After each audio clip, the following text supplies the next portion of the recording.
Importante nouvelle, une tentative d'assassinat par balle sur le président Trump. Manifestement, un des tireurs présumés a laissé sur YouTube une vidéo dans laquelle il annonçait que la justice allait être faite en parlant de ce meeting. Donc j'imagine qu'il pensait pouvoir tuer Donald Trump. Cette tentative a été échouée, le tireur a été tué, un autre aurait été tué ou serait arrêté.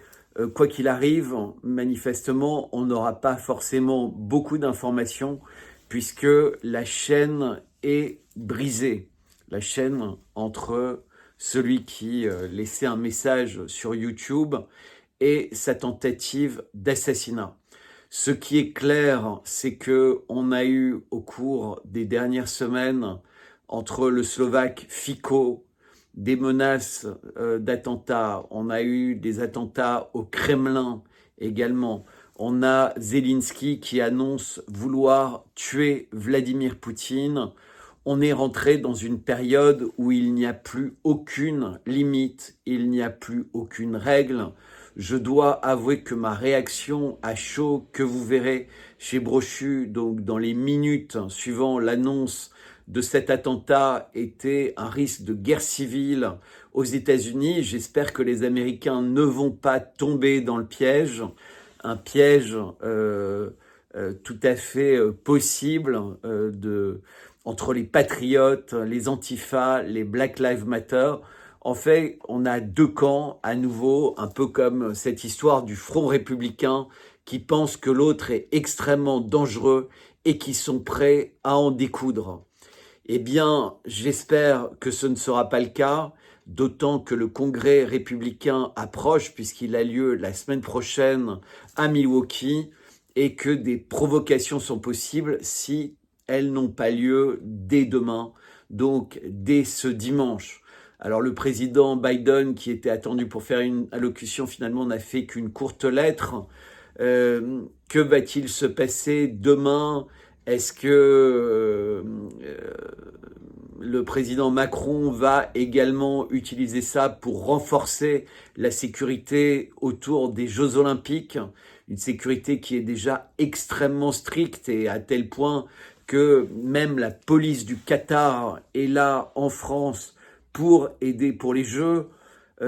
Et puis peut-être, quitte à sourire un peu, la ministre des Sports qui se baigne dans la Seine et on voit qu'elle glisse, que c'est vraiment boueux, que l'eau est dégueulasse, mais elle sourit comme si tout était parfait. En fait, c'est vraiment, on vit une espèce de déchéance triste de l'humanité, avec des tentatives d'assassinat de présidents, avec des manipulations des peuples par les médias interposés, puisqu'évidemment tous les médias y vont de leur théorie. L'idée c'est de chauffer tout le monde de peur ou de violence et pour atteindre un chaos qui semble de plus en plus inexorable.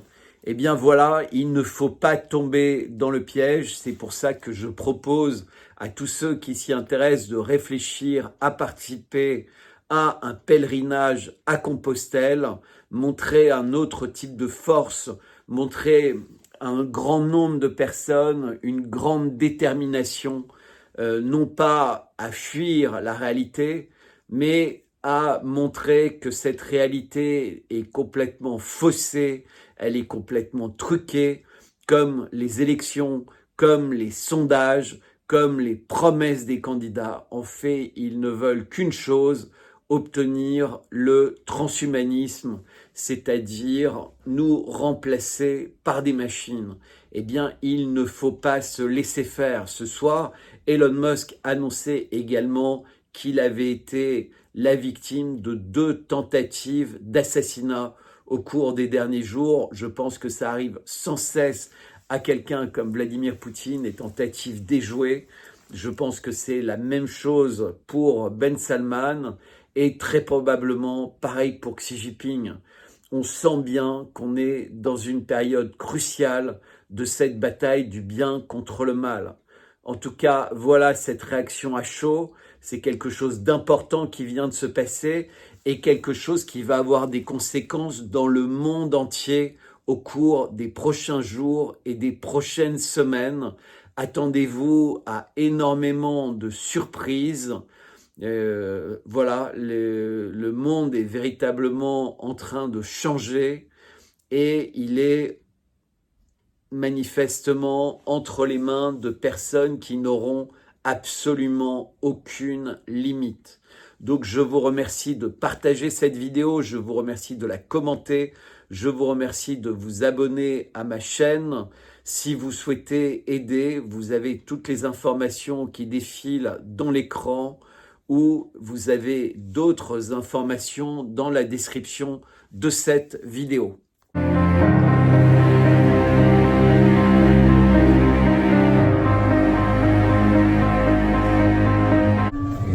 العدا سلام.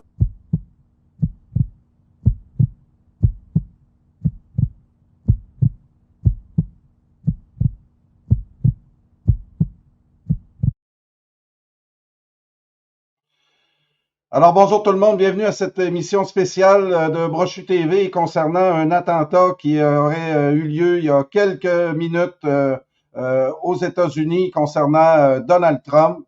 J'ai communiqué avec Ken Pereira et des contacts aux États-Unis. Il y a Bob Sirois qui va joindre à la discussion, mais avant tout ça, ils sont en train de se préparer, sont en train de cueillir les dernières informations concernant cet attentat.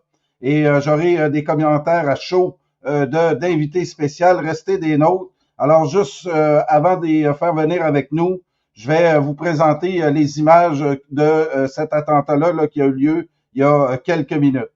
Bertrand, du côté de l'Europe, est-ce que tu as des nouvelles qu'on pourrait apprendre des choses? Je sais que vous êtes loin de la nouvelle, vous autres là-bas, mais y a-t-il des choses qu'on pourrait savoir via Bertrand Chalère? Alors, déjà, moi, je voudrais quand même rappeler qu'aux États-Unis, il n'y avait plus d'assassinat de président depuis pas mal de temps, puisque le dernier assassiné, c'est JFK. Et après, il y a des candidats qui ont été tirés, il y a Reagan, etc. Et donc, il y a une vraie tradition aux États-Unis d'essayer de tuer certains présidents. Et Trump, ça fait longtemps, comme disait Tom en début d'émission. Ken, oui. Ken, pardon. Qu'il est menacé, en fait. C'est-à-dire que tout le monde sait que le seul moyen d'empêcher la victoire de Trump, c'est son assassinat. Puisque plus aucun événement ne peut profiter à la candidature de Biden, qui vraiment ne réussit plus à donner le change quand il est interrogé par les médias. Mais même quand il n'est pas interrogé, quand il récite quelque chose, il ne réussit plus à le dire. Donc là, je pense que cet événement va faire monter encore plus la candidature et la cote de popularité de Trump, d'autant qu'il réagit comme les Américains aiment. C'est-à-dire, il y a une tentative d'assassinat qui est claire, il a du sang et il reste parfaitement digne, très courageux. Il lève le poing et il dit qu'il faut continuer à se battre. Et donc, il montre qu'il est véritablement prêt, en fait. Donc, il s'est protégé, hein, comme tout le monde, on voit les images. Mais après, le chef d'État, l'animal politique prend le dessus. Et on voit un Trump qui est prêt à faire face à toutes les situations. Donc, je ne sais pas où ça va s'arrêter, parce que manifestement, ils ont raté ce coup-là. Est-ce que c'était un petit calibre ? Est-ce que c'était un jouet pour enfants dans lequel ils avaient mis des balles de plomb ? Je ne sais pas. En tout cas, effectivement, comme disait Bob, il devait y avoir quelqu'un de proche de lui, derrière lui pour tirer, puisqu'en fait, devant lui, il y a un bouclier en verre blindé. Donc il y a une très petite tribune derrière.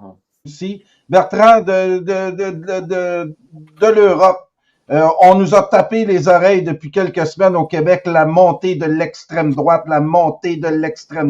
l'intolérance le racisme et autres. Il va falloir commencer à pointer ces gens-là qui font, qui montent la pression, qui justifient un peu, en quelque sorte, des actions de cette nature-là. Il y a des gens qui sont déséquilibrés, qui, euh, qui sont influencés par ce discours-là. Véronique vient d'en faire mention.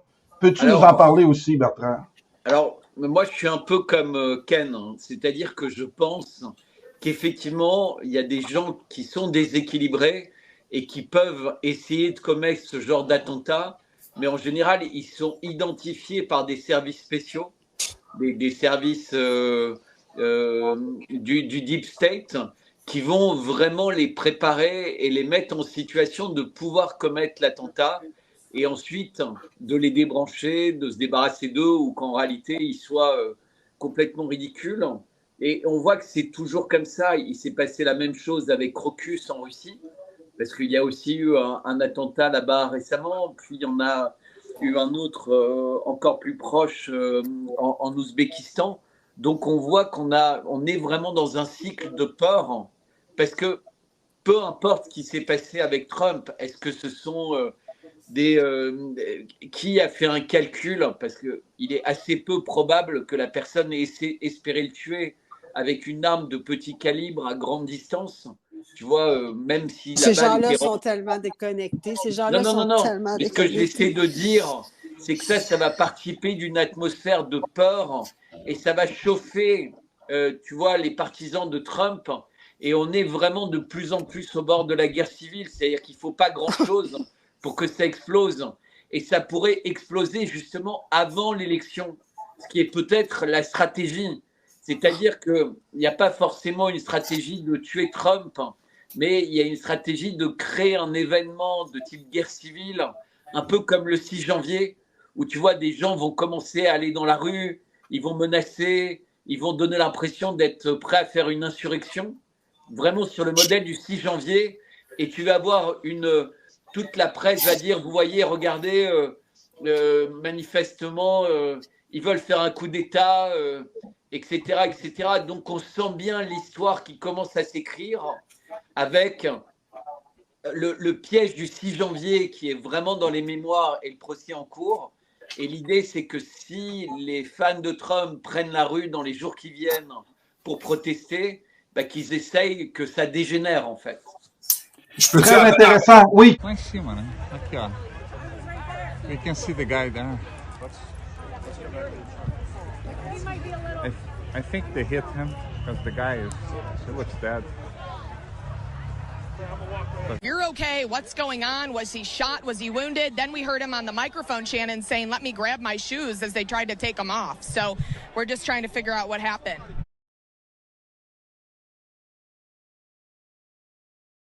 Je vais y aller avec Bertrand, puis je vais finir avec celui qui m'a annoncé la nouvelle ce matin, qui est Bob Sirois. Bertrand, tes commentaires pour terminer.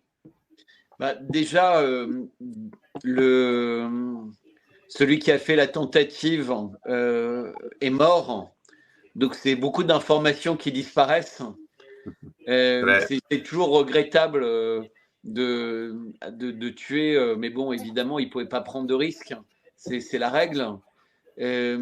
Voilà, on va devoir attendre avant d'en savoir plus. Ça va permettre de continuer à créer le doute sur les raisons, qui a pu le faire, pourquoi, qui était cette personne, etc. Tu vois, par exemple, pour les attentats de Crocus en Russie, à Moscou, les Russes n'ont pas tué les terroristes et ça permet à l'enquête d'avancer très vite. Et là, on a vraisemblablement perdu une grande partie de l'information. Manifestement, Trump va bien, mais enfin, je regardais avant de rejoindre l'émission sur Twitter les gens aux États-Unis et les réactions sont très, très, très virulentes, mais vraiment virulentes. C'est une explosion de haine parce qu'en fait, c'est comme des effets cliqués. C'est-à-dire que maintenant, les gens qui n'osaient pas trop dire qu'ils aimaient Trump ou qui, en fait, ils se sentent toute liberté de parler de lui de façon excessive et de critiquer les démocrates de façon excessive. Donc, cet attentat, en fait, il vient de casser une limite de bienséance dans cette campagne. C'est-à-dire, il vient de tuer les dernières règles. Il n'y aura pas de limite. Véronique vient de m'envoyer ça. Véronique, je vois que tu reviens. C'est quoi cette nouvelle-là? La personne qui a été arrêtée, il y a une personne qui a été tirée, mais la personne qui vient d'être arrêtée, vraisemblablement, là, ce que les nouvelles américaines sont une personne au nom de Marc Violette, un membre des Antifa qui a été arrêté avec celui qui a été tué. Et Marc Violette avait mis en ligne une vidéo sur YouTube affirmant que la justice arrive.